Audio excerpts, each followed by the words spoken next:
Next on Stampede TV, we have a recap of TWIRP Week festivities. Plus, a Milligan faculty member is declared champion of the ribeye. Also, find out about a fun fall attraction in our area. And later, we have details on an exciting project that involves live buffalo. These stories and more are coming up when Stampede TV begins now.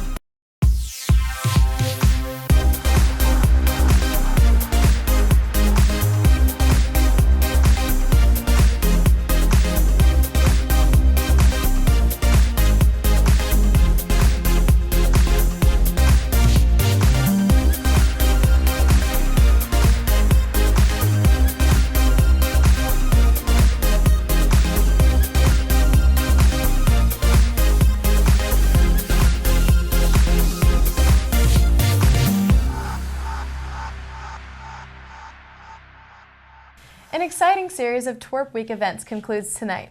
Welcome to Stampede TV. I'm Alyssa Boyer. And I'm Jacob Smith. Stampede TV's Haley Cox has a recap of TWIRP Week thus far.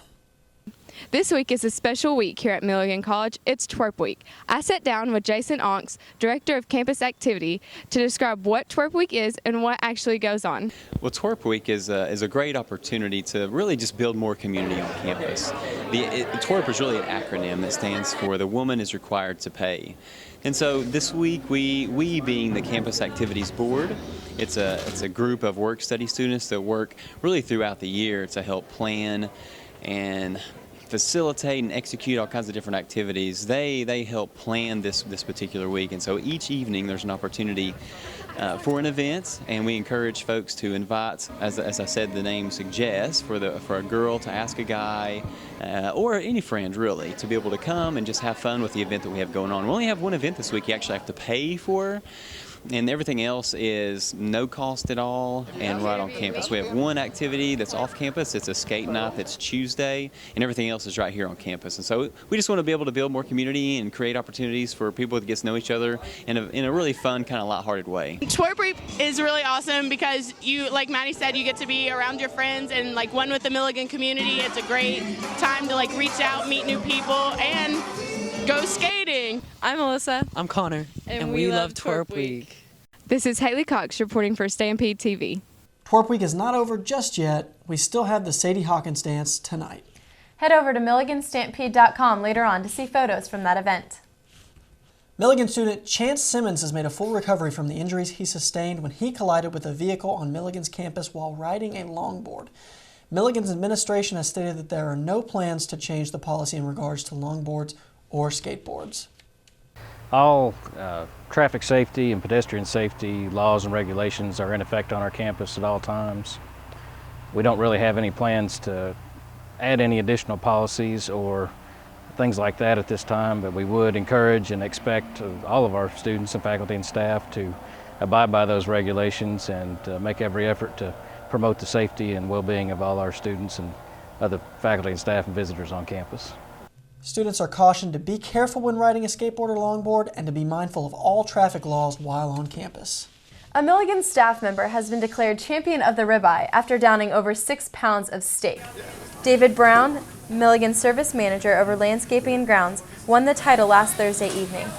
The Champion of the Ribeye contest is a program at Lone Star Steakhouse restaurants where participants attempt to eat the largest steak of anyone at Lone Star restaurants across the country.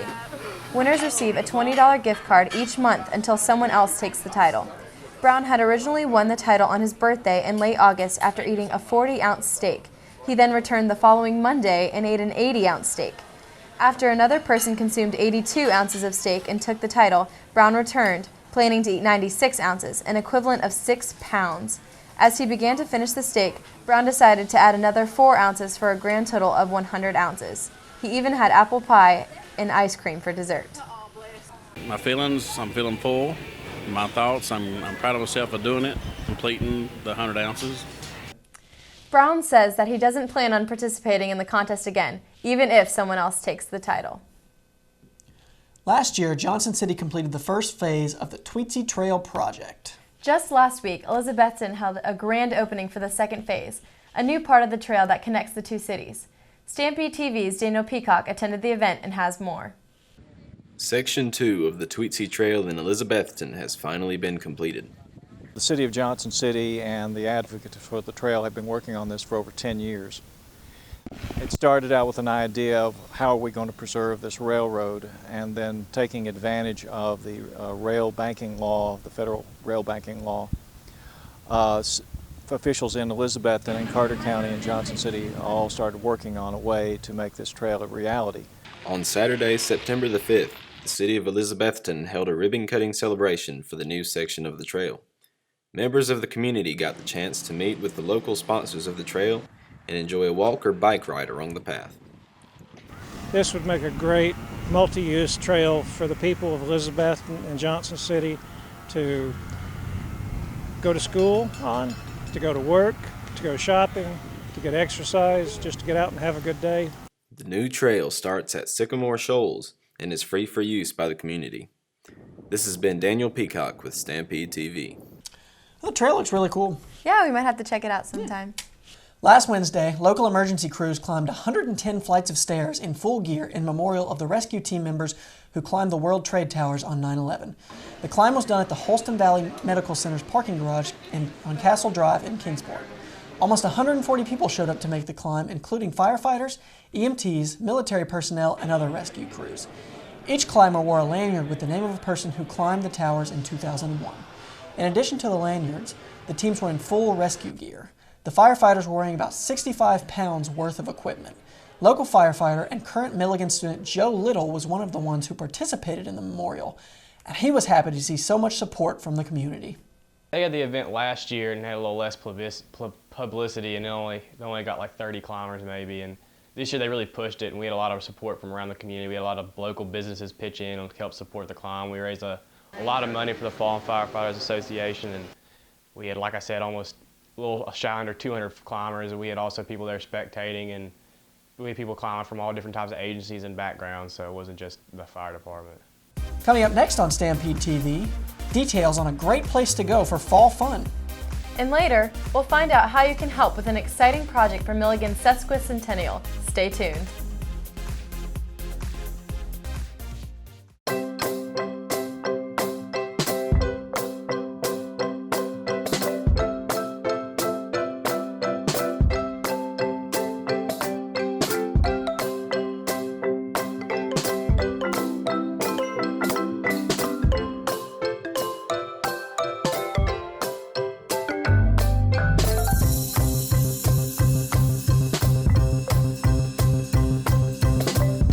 Milligan students have a chance to leave their handprint on Milligan history.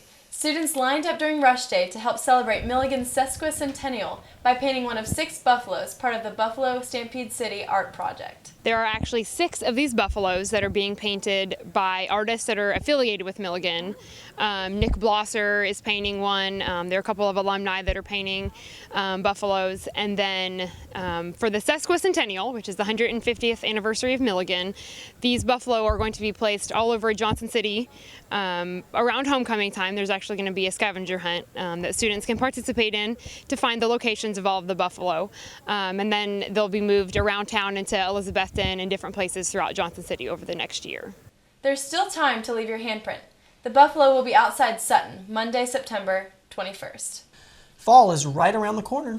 Stampede TV's Rebecca Guthrie visited a local fall attraction. She joins us now with the details. I talked to the owner of Fenders Farm to see what all there is to do.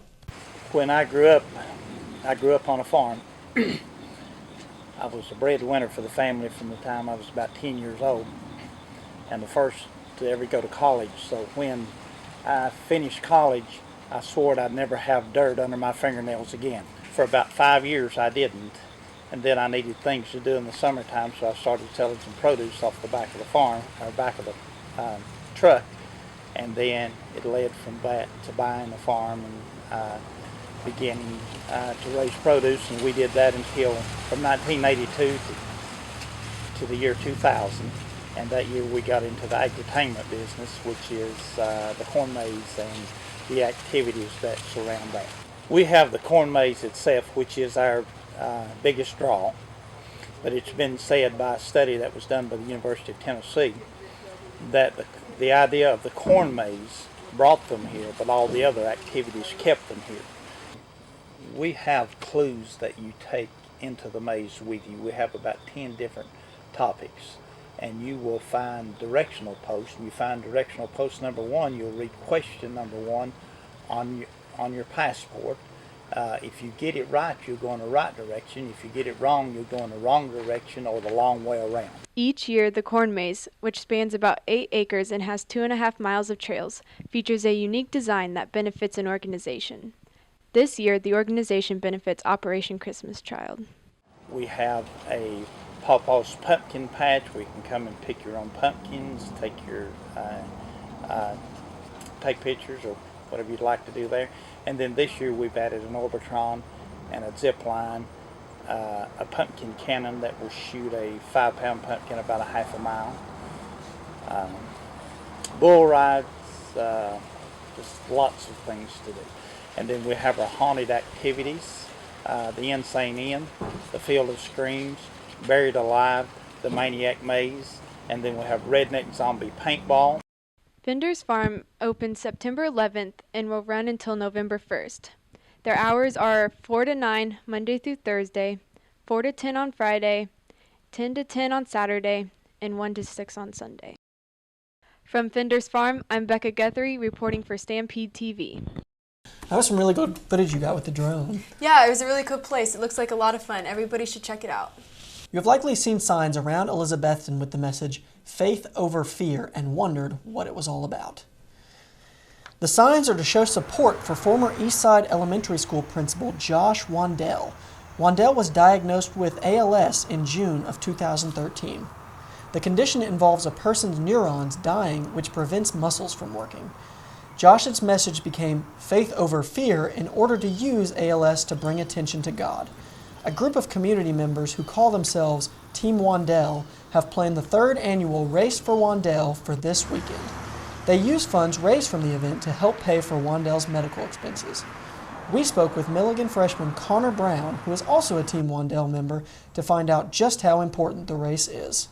Dr. Wandell has just been a key figure in my life, a role model for me, and really the person that's been instrumental for my faith.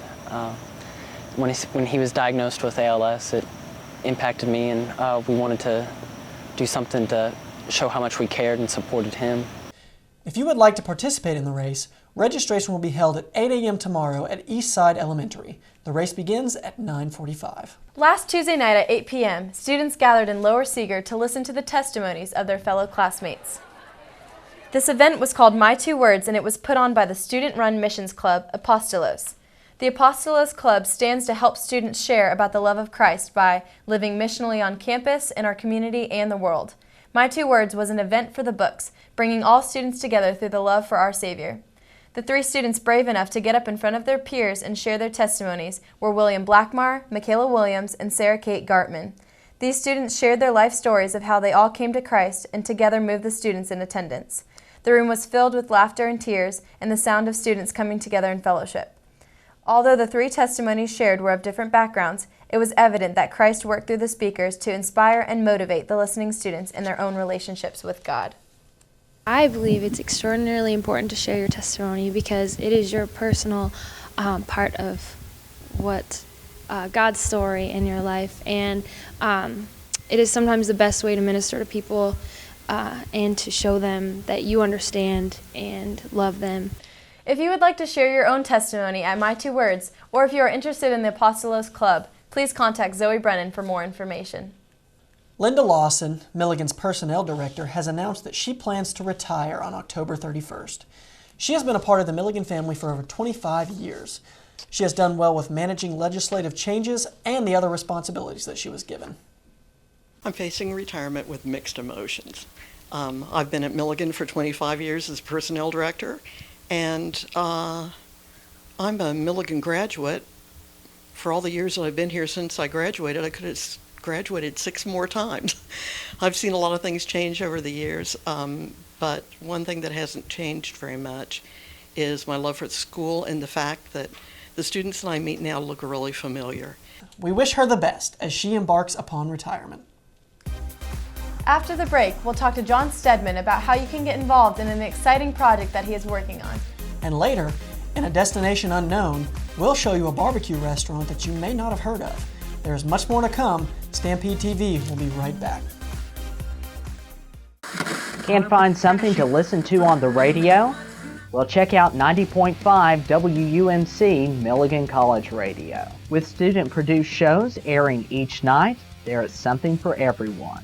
The best mix of music along with talk shows about everything Milligan. For a complete list of show times or to listen live, visit us online at milliganradio.com. We're your radio station, 90.5 WUNC. Well, by now you've likely seen the video that's been going around on social media about an exciting project that some students are working on for Milligan's upcoming sesquicentennial celebration. It's called the Buffalo Project, and we were a little bit intrigued, so we invited John Stedman here on the program today to find out more. So, John, what exactly is the Buffalo Project? Caleb, thank you so much for having me. The Buffalo Project is a student-led initiative to bring a live buffalo to campus to lead in the homecoming parade, with President Greer proudly riding him. Because, you know, he normally rides a convertible, but since this is the sesquicentennial celebration here at Milligan College, we really wanted to step up our game for the homecoming parade. So really going back to the roots with the riding on an animal's back. Yes, we really are, definitely. So where exactly did this crazy idea come from? You know, it's funny. It started out as a senior prank that I was working on, and we were going, I was going to have, I was just going to contact the lady and have the buffalo show up without telling anyone, but I realized this would be an enormous liability for the college should anything go wrong. So we got the college involved, and they've been great and a huge help. So, where does one get a buffalo? You know, I'm so happy you asked. I found this great website called gigmasters.com, and on the website I found Cody the Buffalo. Cody, he's an animal actor, so he's done a lot of commercials and he's done other parades for other schools. And his trainer, Valerie Shannon, I sent her an email, and she was all about it. I sent her an email explaining what we were trying to do and if she'd be willing to work with us on raising the funds and things like this, and she was all about it. She penciled us in early June, and it's been smooth sailing ever since. So we're not the only school that's ever had a buffalo on campus. Apparently not.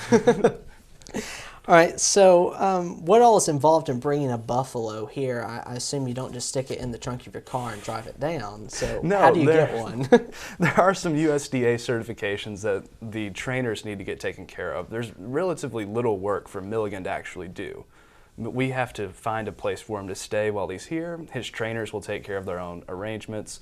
But the biggest problem with getting him here is just raising awareness about the fact that he's coming and that it's happening and that we really need to raise money for it. And so this summer I've been working a lot with Advancement Office and Student Development to really raise the awareness for the project and to get it penciled in for the homecoming events. So you say having a place to put it, so where is it going to stay? A 12 by 12 foot grass lot on campus. On campus? On campus. He has to get acquainted to the surroundings before the parade itself. What I assume this has some cost. What is the cost of bringing a buffalo to campus? I'm so happy you asked. The cost to bring Cody to campus is $3,650. Milligan has graciously picked up the first $1,800 for the project and asked the student body to find a way to generate the final $1,850, which we have a number of upcoming fundraisers that should easily be able to raise us funds. So what are some of those fundraisers if folks want to help out? Well, September 23rd will be our first fundraiser. We're having a Chick-fil-A night at Chick-fil-A in Elizabethton. Chick-fil-A has offered to donate 10% of their proceeds from the night towards the project, which is an enormous help. We're also having another fundraiser with Chick-fil-A on October 6th. We're going to be selling Buffalo Project t-shirts with the official logo for the project that say Homecoming 2015 on them for $10 a shirt. A great buy. We'll be selling them outside the cafeteria in the upcoming weeks. And we're also working on another fundraiser nights with, I think, Panera Bread and Barbaritos. All right. So just quickly, you told me earlier that there's a website that folks can donate on? Yes, there is a website. You can either donate through Milligan's standard donation page, but going down and selecting Other, and then just writing in the Buffalo Project. Or you could write a personal check, but to Milligan College, but in the memo line, write the Buffalo Project. All right. Sounds like a very exciting project and something that we'll all be looking forward to, seeing Dr. Greer on a buffalo. I know, I'm looking forward to it. All right, so thanks for coming today, John. Excellent. Thank you for having me. All right, that's all for Have You Heard? We'll be back in just a moment with more Stampede TV.